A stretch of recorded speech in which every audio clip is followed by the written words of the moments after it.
It's kind of like making a puzzle, putting a puzzle together, and you get to that last piece, and it makes sense. This morning I was working at pocket watches from 1882. It wasn't running, and who knows, how many decades it has been running, but it just isn't. We don't know why. And you take the whole thing apart, all the different pieces apart, and you line them all up and you inspect them all, trying to find out what's wrong. And the watch might just need to be cleaned and oiled, but there might be something wrong in there.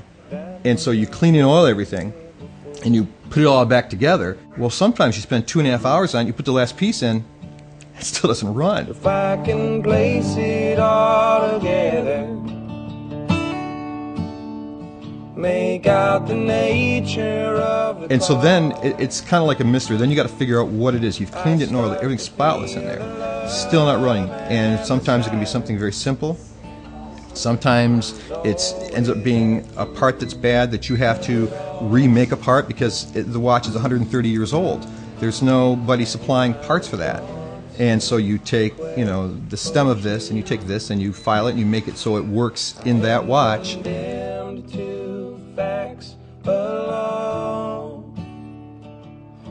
My grandpa and his brothers were in jewelry in the 30s, and then went off to the war and came back. And they were really the beginning of the generations of jewelers. And it's to have all three of them with that same talent just suddenly show up, and you wonder, is that the first generation that talent showed up, or is it the first generation that they found what they were really good at? My dad and his father never got along. My grandpa apparently knew that all along, that his son was going to try and do this better than he did. It must have been a great kind of thing going on between the two of them. And so my dad worked for his dad for 5 years, and then finally went out on his own. Long after my grandpa retired, I think he finally came to grips as to what it was that my dad was doing, what it was that he was doing differently. It wasn't just that my dad went and did the same thing as his dad. He did it better. He did some things better. And unfortunately, by that time, my grandpa only had a few years left. But it was a few years that they wouldn't have had if my grandpa hadn't come to that. My dad was an amazing jeweler.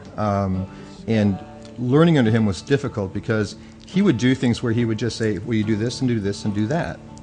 And you would go, what? And it just came so natural to him. And then the hardest thing that I ran into, especially working for my dad, was trying not to be just like my dad, in that, my mom and dad got divorced when I was 7. And they got divorced because my dad was never home. He loved doing repair work, as I do. And he would end up working really late. Well, I have 5 kids. And I love my kids. And I don't want to make the same mistake. A lot of times I come in early. A lot of times I come in on the weekends. But what's nice now that my kids range from 6 to 18. And so if ever I come in on an off day, always at least one of the kids comes in with me. And they don't want to work up front. They don't want to sweep. They don't want to, wash the cases.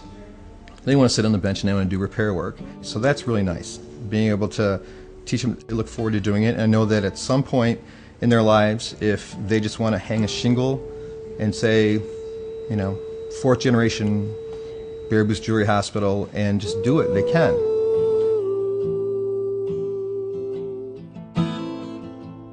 And you put that last piece of the puzzle in, and boom, the balance wheel starts moving, and you put the dial and the hands back on, and you see this watch that hasn't run in who knows how many years running again, and I don't know, I just like that.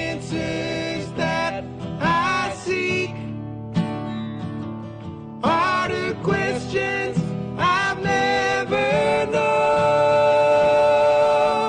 but I plan to keep on looking for as long as I can roam.